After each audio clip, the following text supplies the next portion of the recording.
Hello friends, मेरा नाम रोहित गुप्ता है और हमारा चैप्टर चल रहा था रीजनिंग में डाइस या पासा, जिनमें मैंने ऑलरेडी सेकंड टाइप में 3 क्वेश्चन करा चुका था और आज मैं चौथा क्वेश्चन लेकर आया हूँ, जो इस प्रकार से है कि एक पासे की हमें 2 पोजीशन दी है, 2 स्थिति दी हैं और आपको एक स्थिति और दिया आंसर के रूप में और आपसे पूछा है कि यहाँ पे जो अंक आएगा वो कौन सा आएगा।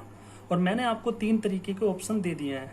फर्स्ट टाइप में मैंने ये ऑप्शन दे दिए हैं कि अगर ये 4 ऑप्शन आ जाएं तो हमारा आंसर क्या होगा, एंड मैंने ये 4 ऑप्शन दिए हैं कि अगर ये 4 ऑप्शन हमारे एग्जाम में आ जाएं सेम क्वेश्चन पे तो आंसर क्या होगा, एंड अगर सेम क्वेश्चन पे ये ऑप्शन आ जाएं तो हमारा आंसर क्या होगा। चलिए देख लेते हैं एक बार। तो सबसे पहले हमारा काम यह है कि किसी एक डाइस की 2 पोजीशन हमें दी हैं। सबसे पहले हमारा काम ये होता है कि हमें ये देखना कि इनमें कितने नंबर कॉमन हैं। तो आप कहोगे सिर्फ एक नंबर कॉमन है और वो है 6। तो मैं लिख लूँगा यहाँ पे 6। हमें क्लॉकवाइज जाना है, 6 से 2 पर आएंगे, 2 से 3 पर आएंगे, फिर 6 के नीचे 6 लिखेंगे, 6 से फिर क्लॉकवाइज चलेंगे, 6 से 5 पर आएंगे, 5 से 1 पर आएंगे। तो मैं आसानी से बता सकता हूँ कि 3 का विपरीत 1 आएगा, 2 का विपरीत 5 आएगा और 6 के विपरीत 6 तो आ नहीं सकता, कौन सा अंक रह गया, 1 2 3 4 आएगा। 6 के विपरीत क्या आएगा, 4। अब मुझे यहाँ पे देखना है, तो मैं देखूंगा कि 2 के विपरीत 2 क्या है टॉप पर, तो बॉटम में क्या होगा, 5 होगा। 3 क्या है लेफ्ट साइड में, राइट साइड में क्या होगा 3 के विपरीत 1। तो यहाँ पे क्या क्या आ सकते हैं, तो आप कहेंगे 6 भी आ सकता है और 4 भी आ सकता है। अगर हमारे एग्जाम में सेम क्वेश्चन आ जाए और ये 4 विकल्प आ जाएं, 4 ऑप्शन आ जाएं, तो आंसर क्या होगा, तो आप कहेंगे 4 या 6 में से कुछ भी हो सकता है। इसका मतलब ऑप्शन में 6 दिया नहीं है, 4 दिया है, तो आंसर सी ठीक हो जाएगा। अगर ऑप्शन इस प्रकार से आ जाएं तो 4 या 6 में से आएगा यहाँ पे, तो यहाँ पे 4 तो दिया नहीं है, 6 दिया है, तो 6 आंसर ठीक हो जाएगा। लेकिन अगर ऑप्शन तीसरे में मैंने आपको दिया है 4 भी दिया है और 6 भी दिया है, तो हमारा आंसर 4 ठीक होगा या 6 ठीक होगा, वो एक बार समझ लेते हैं। और उसका तरीका यह है कि जब मैं 2 से 3 पर जाता हूं तो क्लॉकवाइज चलता हूं, तो मैं क्लॉकवाइज जाता हूं। लेकिन जब मैं 2 से 3 पर इस वाली स्थिति में जाता हूं तो मैं एंटी क्लॉकवाइज जा रहा हूं, मतलब जस्ट इसके अपोजिट जा रहा हूं। तो हमारा आंसर यहाँ पे क्या आया, यहाँ पे जब मैं क्लॉकवाइज जा रहा था तो 2 और 3 के साथ आ रहा है 6। जब मैं एंटी क्लॉकवाइज जा रहा हूँ तो 2 और 3 के साथ 6 ना आकर के क्या आएगा, 4। तो हमारा आंसर इसका 4 ठीक हो जाएगा। लेकिन अगर मान लीजिए ये पासे की स्थिति ना होके अगर ये होती, इस प्रकार से होती, यहाँ 2 होता, यहाँ 3 होता और आपसे यहाँ पूछता यहाँ पर क्या आएगा, तो वही 4 या 6 में से कुछ एक आएगा। लेकिन 4 या 6 में से निश्चित क्या आएगा, तो निश्चित जानने के लिए हम इससे इसकी कंपेयरिंग करा देंगे।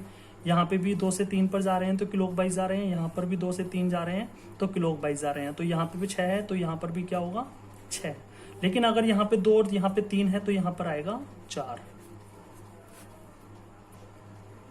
अब थर्ड टाइप क्या है कि जब 2 नंबर कॉमन हो, मान लीजिए आपको किसी डाइस की 2 पोजीशन दी हैं, अगर उन 2 पोजीशन में 2 नंबर कॉमन हो, जैसे कि ये किसी डाइस की 2 पोजीशन दी हैं और हम देख रहे हैं कि 2 भी कॉमन है और 3 भी कॉमन है। जब किसी डाइस की 2 पोजीशन दी जाएं और 2 नंबर कॉमन हो तो उनमें पहला क्वेश्चन पूछा है कि 4 के विपरीत बताइए क्या आएगा, फिर उस दूसरा क्वेश्चन पूछा है 2 के विपरीत बताइए क्या आएगा, फिर उसने तीसरा क्वेश्चन पूछा है कि बताइए 3 के विपरीत क्या आएगा। तो ऐसे क्वेश्चन कैसे करते हैं वो देख लीजिए। भाई 2 नंबर हमारे कॉमन है, 2 और 3, तो रह कौन कौन से गए, तो आप कहोगे यहाँ पे 4 रह गया, यहाँ पे 6 रह गया, तो 4 के विपरीत क्या आएगा, 6 आएगा। 4 के विपरीत क्या आएगा, 6 आएगा। तो हमारा पहले क्वेश्चन का आंसर क्या आ गया, 6। एंड उसने पूछा है 2 के विपरीत क्या आएगा, 3 के विपरीत क्या आएगा, तो 2 के विपरीत 3 तो आने से रहा और 6 भी आने से रहा क्योंकि ये इसकी पड़ोसी सतह पर है।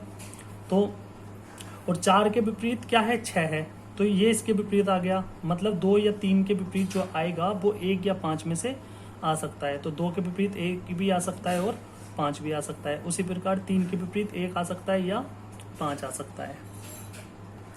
भाई सीधी सी बात है, अगर किसी डाइस की ये 3 पोजीशन हमें दिखाई दे रही हैं तो 3 पोजीशन हिडन भी तो हैं पीछे जो हमें दिखाई नहीं दे रही। अगर मैं उन 3 पोजीशन पे आपसे पूछूं कौन कौन से अंक हो सकते हैं तो आप कहोगे यहाँ पे 2 3 4 है, इसका मतलब वहाँ पे 1 भी हो सकता है, 5 भी हो सकता है और 6 भी हो सकता है। लेकिन मुझे यहाँ पे क्लियर पता चल गया कि 4 के विपरीत जो है यहाँ पे लेफ्ट हैंड पे वो यहाँ पे 6 आएगा। इसका मतलब 2 और 3 के विपरीत 1 या 5 में से ही तो आ सकता है, लेकिन हमें निश्चित नहीं पता कि 2 के विपरीत 1 आएगा या 5 आएगा। इसलिए हमारा आंसर जो होगा वो 2 के विपरीत 1 भी हो सकता है और 5 भी हो सकता है। उसी प्रकार से 3 के विपरीत 1 भी हो सकता है और 5 भी हो सकता है। अब क्वेश्चन मैंने दूसरा लिया है, हमें एक डाइस की 2 पोजीशन दे रखी है।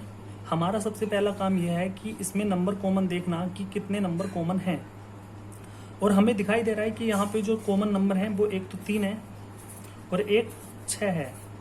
तो जो 2 नंबर रह गए, पहली पोजीशन में रह गया 2 और दूसरी पोजीशन में रह गया 1, तो हमें पता है कि 2 के विपरीत 1 आएगा, 2 के विपरीत 1 आएगा। और अगर मुझे किसी डाइस की 3 नंबर दिखाई दे रहे हैं तो 3 नंबर छिपे हुए हैं। अगर मुझे किसी डाइस के 3 नंबर 2, 3 और 6 दिखाई दे रहे हैं तो छिपे हुए जो नंबर होंगे वो होंगे 1 5 1 4 5। अब मुझे पता है कि 2 के विपरीत 1 है, मतलब अगर ये लेफ्ट साइड में है तो ये राइट साइड में क्या होगा 1। तो मुझे पता है कि 2 के विपरीत में 1 तो है। अब रह कौन कौन से नंबर गए, तो आप कहोगे 4 रह गया, 5 रह गया। तो 3 और 6 के विपरीत में क्या क्या हो सकते हैं, 4 भी हो सकता है और 5 भी हो सकता है।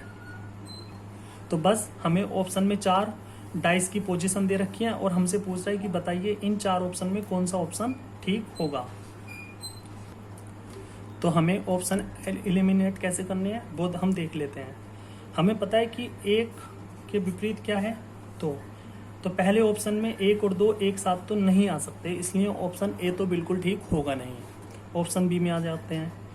हमें पता है कि 3 और 6 के विपरीत में 4 या 5 है, 3 और 6 के विपरीत में 4 या 5 है। इसका मतलब 3 और 6 के साथ 4 तो आ ही नहीं सकता, क्योंकि 3 और 6 के विपरीत में 4 या 5 में से कोई एक है, इसलिए ऑप्शन बी भी गलत है। अब मैं आपसे कहूँ 4 और 5 के विपरीत में, 4 और 5 के विपरीत में 3 या 6 में से कुछ एक होगा। 4 और 5 के विपरीत में 3 और 6 हैं, तो 6 इनके साथ तो हो ही नहीं सकता, इसलिए ऑप्शन सी भी गलत है। तो ऑप्शन कौन सा रह गया, डी। इसलिए ऑप्शन ये ठीक हो सकता है, क्योंकि 2 के विपरीत में 1 आ सकता है यहाँ पर, 4 के विपरीत में क्या आ सकता है, 6 यहाँ आ गया तो 3 आ सकता है यहाँ पर, और 6 के विपरीत में 5 आ सकता है यहाँ पर, इसलिए ऑप्शन डी ठीक हो जाएगा।